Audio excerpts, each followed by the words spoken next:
O Corvo, de 1994, se tornou um dos filmes mais cultuados dos anos 90 e adquiriu uma aura cult com o passar dos anos. Com uma estética única, trouxe um personagem que imediatamente gera conexão com o espectador numa história de vingança com muitos elementos do romantismo gótico. Por isso eu estou aqui para trazer 80 detalhes e curiosidades sobre o filme O Corvo, depois da vinheta.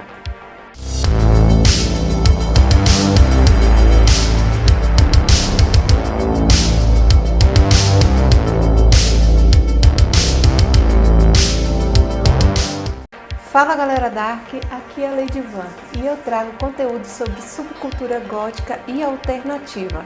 Então deixa logo o seu like trevoso, se inscreva no nosso canal e ative o sininho para não perder nenhuma publicação, combinado? Como esse filme é de 1994, então eu já vou logo avisando que este vídeo vai ter spoilers sobre o filme.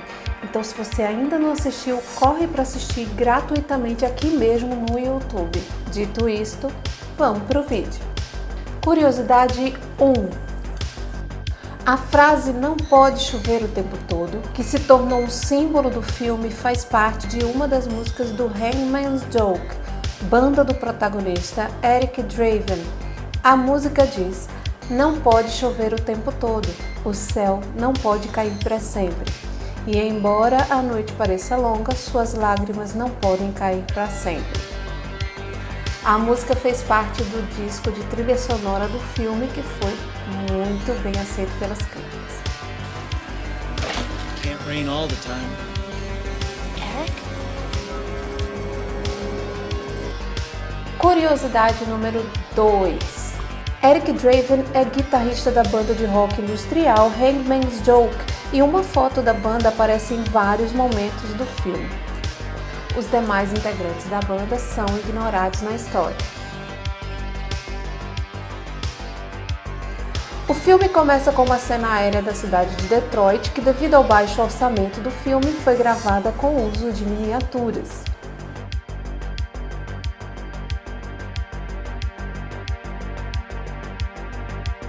A personagem Sarah inicia o filme narrando a lenda do corvo, criada pelo autor James O'Barr na HQ homônima adaptada para as telonas. That a terrible sadness is carried within, and the soul can't rest.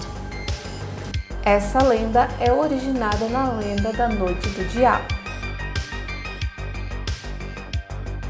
A Noite do Diabo veio com a tradição do Halloween nos Estados Unidos.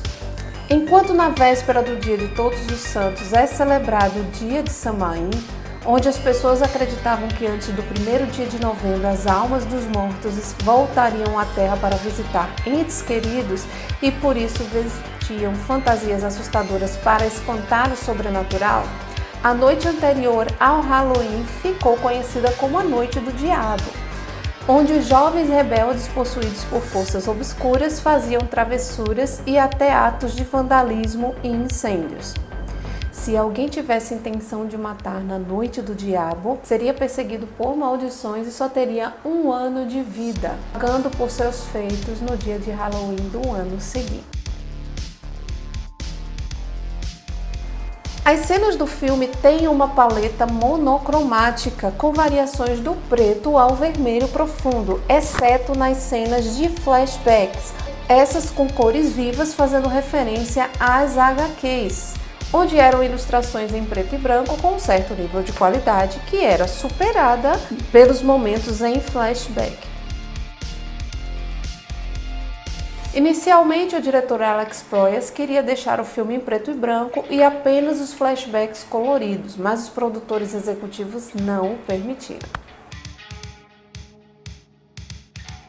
A cenografia apresenta constantes referências à estética gótica e pós-punk, refletindo fortes influências do cinema noir e do expressionismo alemão nas HQs de O'Barr.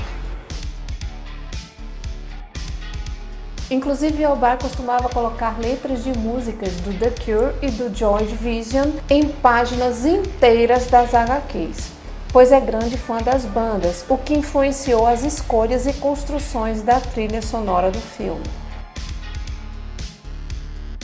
Por motivos óbvios, os policiais questionam na cena do crime do casal Eric e Shelley o casamento marcado para o Halloween devido às crenças de que a data traz má sorte para o início de uma nova vida mergulhada em celebrações à morte, que acontecem do dia 31 de outubro ao dia 2 de novembro em várias culturas americanas e europeias. Quando o corpo de Eric é removido, um corvo pousa na janela e observa, fazendo conexão com a narração inicial de Sarah. Os corvos utilizados no filme não são da mesma espécie dos retratados nas HQs. Em português, corvo é a tradução tanto para crow quanto para raven. O filme e a HQ são inspirados na ave crow, que dá nome às obras, mas o adestrador optou por usar ravens, que é uma espécie maior, mais inteligente e mais fácil de adestrar. O texto dos personagens reflete as influências literárias de O'Barr nas HQs, como os poetas William Blake e Edgar Allan Poe, transmitindo uma estética poética e sombria ao filme.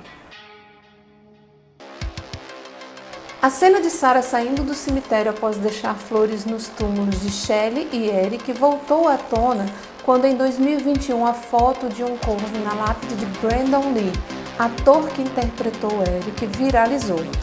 Lembrando que Brandon morreu durante as gravações do filme. O visual de Eric Draven foi inspirado na expressão visual pós-punk e na subcultura gótica, enquanto sua maquiagem foi inspirada em bandas de rock dos anos 70, como o Kiss, e em uma máscara que James O'Barr viu em uma vitrine. Inclusive, essa parte da moda, na época do pós-punk e muito nos anos 80, é a moda pós-punk e gótica era feita do it yourself, ou seja, cada pessoa fazia a sua própria moda, como no filme Eric Draven, ele manipula a roupa para deixar ela exatamente ali do jeito que ele quer.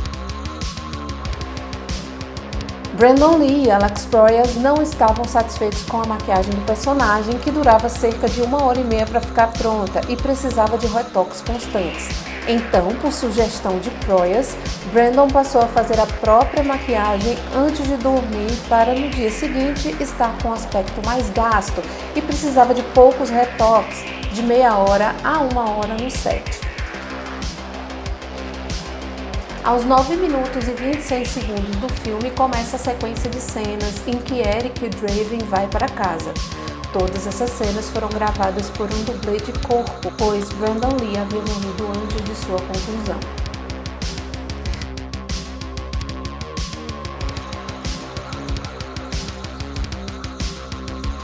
Cerca de 8 milhões de dólares foram gastos em efeitos visuais, além do orçamento para colocar o rosto de Brandon Lee em cenas gravadas pelo dublê.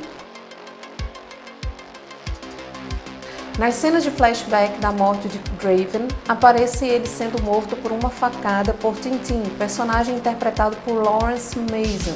Essa cena foi regravada pelo dublê, pois a cena original onde Fanboy usa a arma de fogo foi destruída após ser utilizada pelos policiais como evidência por ser a cena em que o ator Brandon Lee é alvejado por acidente. A tragédia ocorreu porque o armeiro responsável por limpar as armas já havia saído e o seu assistente, ao fazê-lo, retirou as cápsulas, mas um projétil acabou preso no cano da arma, levando o ator Michael Messi a disparar contra ele. A cena inicialmente teria Fanboy apontando a arma diretamente para a câmera e atirando, mas de última hora a cena foi alterada e Brandon entraria com uma sacola de compras onde haveria uma bolsa de sangue falso que estouraria no momento do tiro de Fanboy. Já sabemos que não deu certo. Filmes com armas utilizam armas verdadeiras com munição de festim, mas desde o filme O Corvo houve uma alteração nas regras de gravação, onde os personagens não podem apontar as armas diretamente para os seus companheiros de cena. Então é feita uma técnica de perspectiva para que eles apontem a arma um pouco para o lado e assim evitando acidentes. O ator Michael Massee, após a finalização do filme, ficou 1 ano sem trabalhar, traumatizado com um acidente. Recentemente, em entrevista, Massee afirmou que tinha pesadelos recorrentes com o que ocorreu. Até o dia de sua morte, em 20 de outubro de 2016, vítima de um câncer, Michael Massee nunca assistiu o filme O Corvo. Quando Draven cai do telhado, o dublê de Brandon quebra algumas costelas. Na boate de Top Dollar, é possível ver a foto da banda de Draven na parede, autografada pelos integrantes ao lado de fotos de outras bandas como Helmet, Big Chief, My Life with the Trio, Kill Coat e Primus, a maioria do gênero industrial, eletrônico e rock alternativo. Na boate, a banda Medicine toca Time Baby 3, uma regravação para o filme da música Time Baby 2, da própria banda, agora com Elizabeth Fraser, do Cocteau Twins, no vocal. Quando Eric Draven entra na loja de penhores e quebra o vidro, o ator Brandon Lee corta a mão. O vidro era específico para isso e é muito raro alguém se cortar. John Polito, ator que interpretou Gideon, dono da loja, comentou com Brandon que temia que ele morresse no set, como Vic Morrow em No Limite da Realidade, de 1983. Quando Eric invade a loja, ele recita o poema O Corvo, de Edgar Allan Poe, inspiração de James O'Barr na criação da história. Mas o poema está alterado. Ao invés de Eric dizer "de repente veio uma batida", ele diz "de repente ouvi uma batida". O nome Eric Draven vem desse poema. Eric significa herói e Draven é The Raven, o corvo. Apesar do corvo ser utilizado neste filme ser o Raven e o da inspiração das HQs e o título do filme ser The Crow, como eu já expliquei no início. A cena da explosão da loja de penhores é considerada pelos críticos a melhor cena do filme.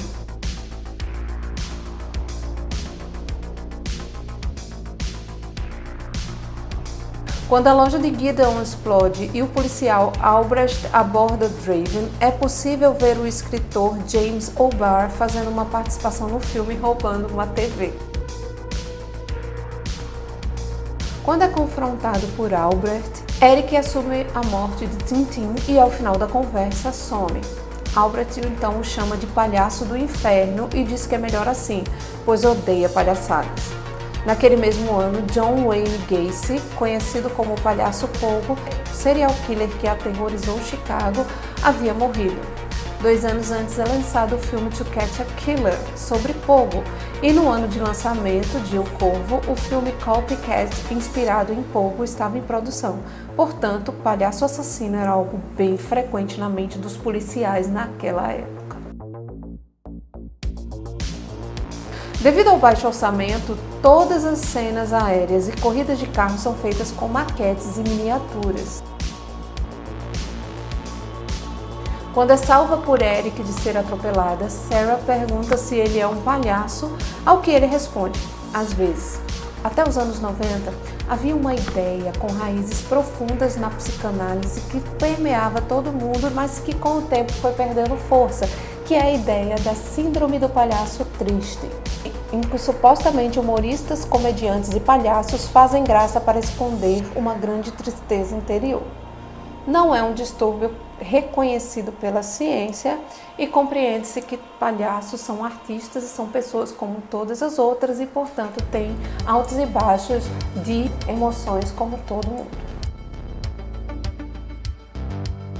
A frase "Mãe é o nome de Deus nos lábios e no coração das crianças pequenas", dita por Eric para Darla enquanto drena a morfina de seu braço, é uma citação de William Makepeace Thackeray, do livro Vanity Fair.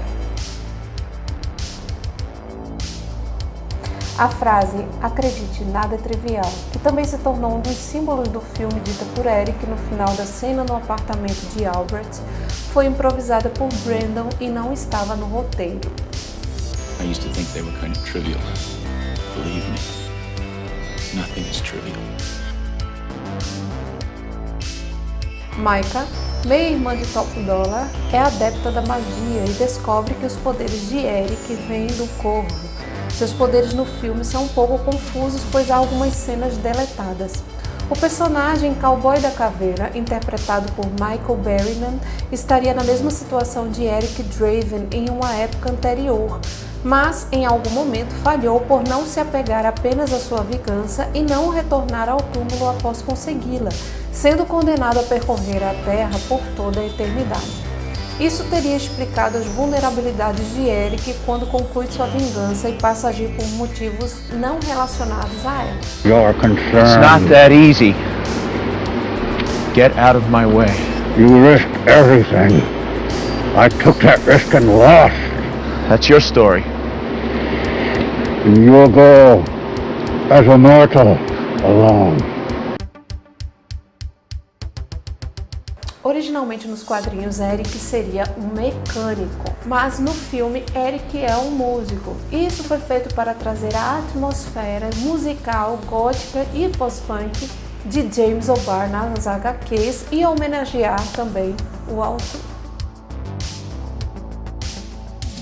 O carro de T-Bird é um Ford Thunderbird de 1973 e seu nome faz referência ao veículo.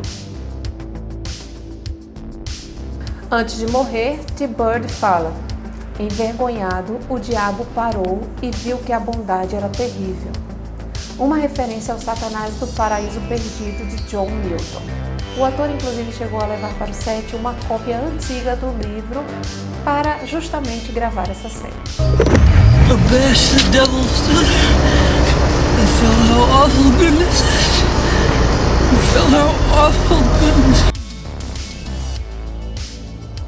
O dispositivo incendiário que Eric coloca no colo de T-Bird é uma granada de fósforo branca. Quando detona, atinge 1371 graus Celsius. Quando o carro de T-Bird dispara para a morte, Eric acena com 3 dedos, uma referência ao vilão de David Patrick Kelly, ator que interpreta T-Bird no filme Warriors, Os Selvagens da Noite, um dos filmes preferidos de Brandon Lee. Quando Sarah acorda, dá para ver um calendário da banda Biohazard, fundada em 1988, cujas letras falam sobre deterioração urbana, crimes, corrupção e ruína social. Algo assim bem recorrente no filme, não é? Quando Sarah vai até o prédio onde ocorreram os assassinatos de Eric Draven e Shelley Webster, ao lado da entrada está pichado um símbolo alquímico One Dram.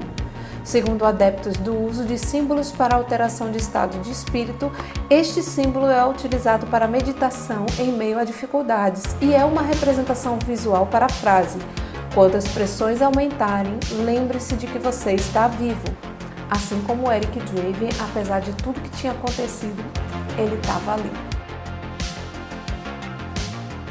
Quando a Sarah sobe, Eric está queimando os vestígios de sua vida com Shelley, pois sua vingança está quase completa, com todos os seus assassinos mortos, faltando apenas um, que estava protegido por Top Dollar. Eric matou seus assassinos com suas próprias especialidades. Tintin, aficionado em facas, foi morto por elas. Fanboy, traficante de Top Dollar, por overdose. E T-Bird, especialista em explosivos, por explosões em seu carro.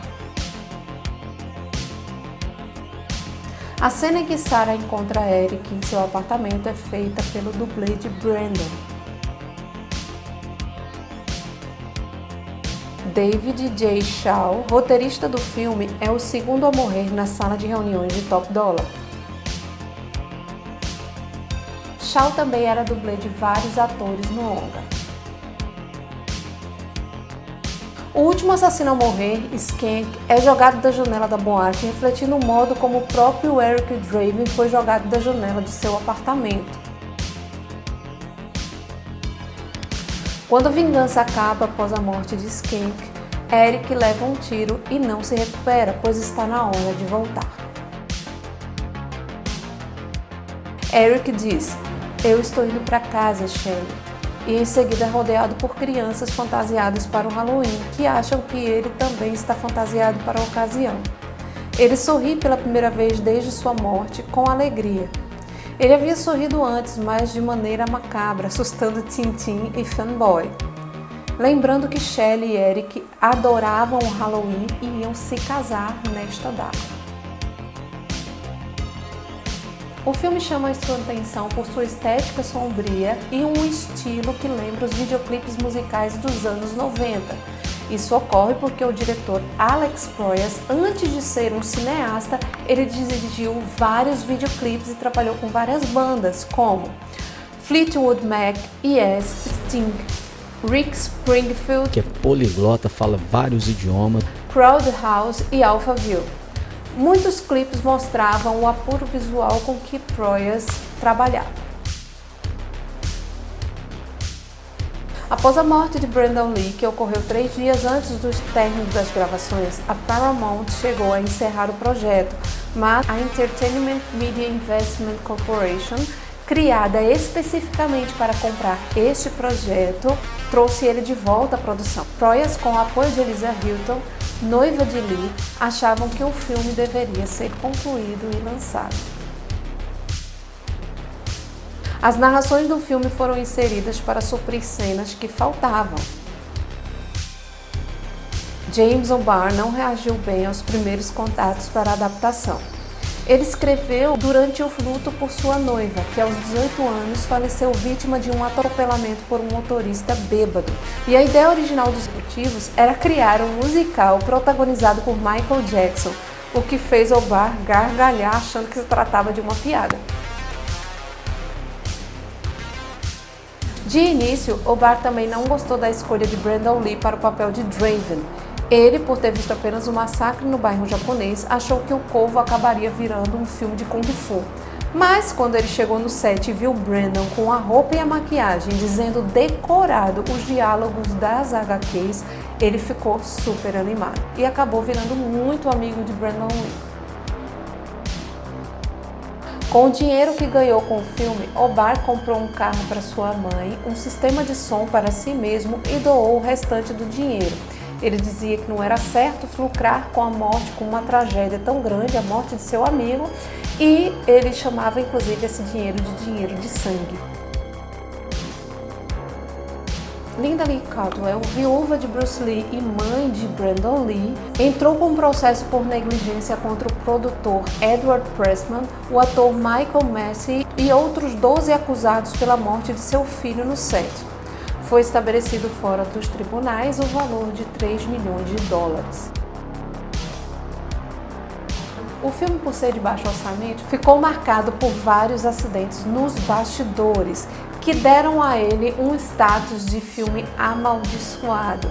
Além da morte de Brandon Lee, um carpinteiro praticamente atravessou uma das mãos com uma chave de fenda, um dublê quebrou algumas costelas, um dos membros da equipe, após ser demitido, entrou com o carro em uma das oficinas do estúdio, um guindaste atingiu as linhas de energia, deixando um dos trabalhadores com queimaduras graves após um choque.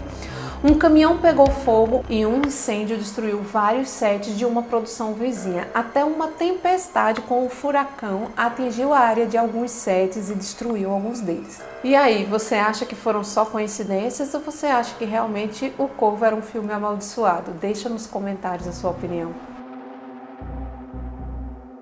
Brandon tinha um fascínio mórbido pela morte e costumava dirigir um carro funerário que possuía, além de visitar alguns túmulos de famosos. Uma das bandas que Brandon mais gostava era The Doors, e os colegas de trabalho afirmavam que a música que ele mais ouvia era Break On Through, cujo refrão repete: atravesse para o outro lado. O personagem de Eric Draven foi oferecido a alguns outros atores, como River Phoenix, Christian Slater e Johnny Depp, antes da contratação de Brandon Lee para o papel. Qual deles você acha que faria um ótimo Eric Draven? Lembrando que qualquer um deles teria morrido no set de filmagem por causa do acidente com a arma de fogo. A personagem Shelley chegou a ser oferecida para Cameron Diaz, que recusou por não ter gostado do roteiro. O diretor Alex Proyas também dirigiu os filmes Cidade das Sombras, Eu, Robô e Presságio.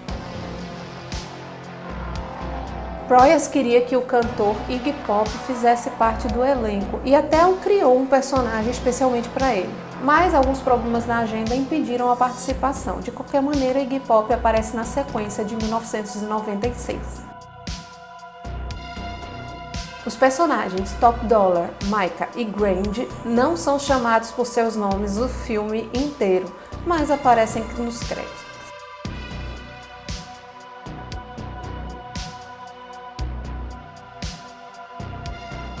Na versão australiana, todas as referências à palavra fuck foram retiradas do filme.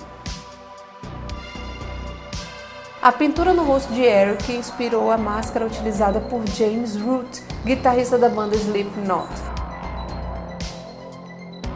O sucesso do filme foi tanto que inspirou a série de TV The Crow, Stairway to Heaven, criada por Bryce Zabel e estrelada por Mark Dacascos em 1998.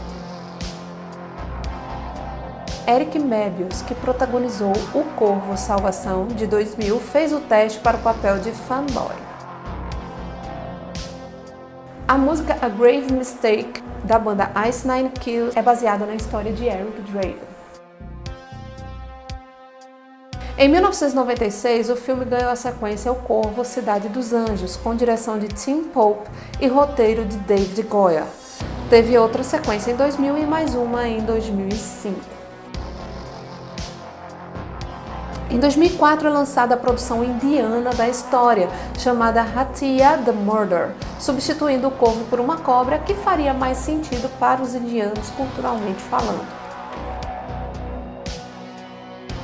Havia planos para um remake de O Corvo em 2018 com Jason Momoa interpretando o papel de Eric, mas foi cancelado por divergências criativas entre Momoa e os produtores.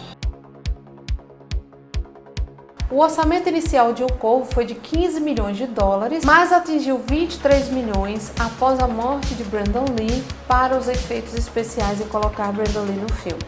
O filme arrecadou 94 milhões, sendo considerado um sucesso.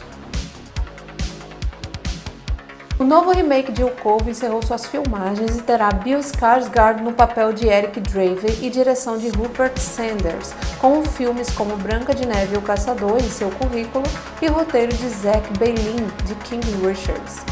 Até o momento da publicação desse vídeo não saiu ainda uma data de estreia desse filme. E aí, você tá no hype desse novo Corvo? Que eu tô. Deixa aí nos comentários o que você acha.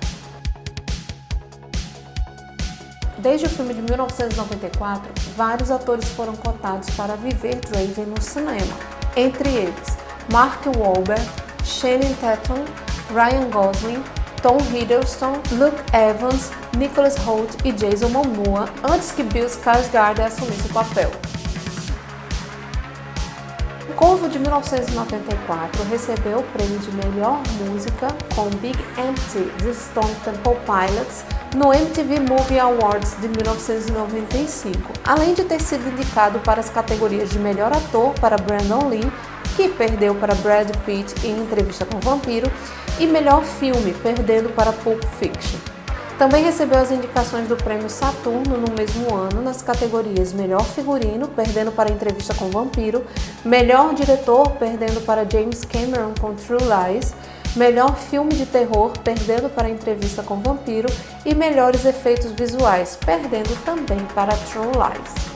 E estes foram os 80 detalhes e curiosidades sobre o filme O Corvo. E se você gostou desse vídeo, deixa seu like trevoso, já se inscreve no canal e ativa o sininho para não perder nenhuma publicação. E até o próximo vídeo, combinado? Um beijo das trevas e apague a luz.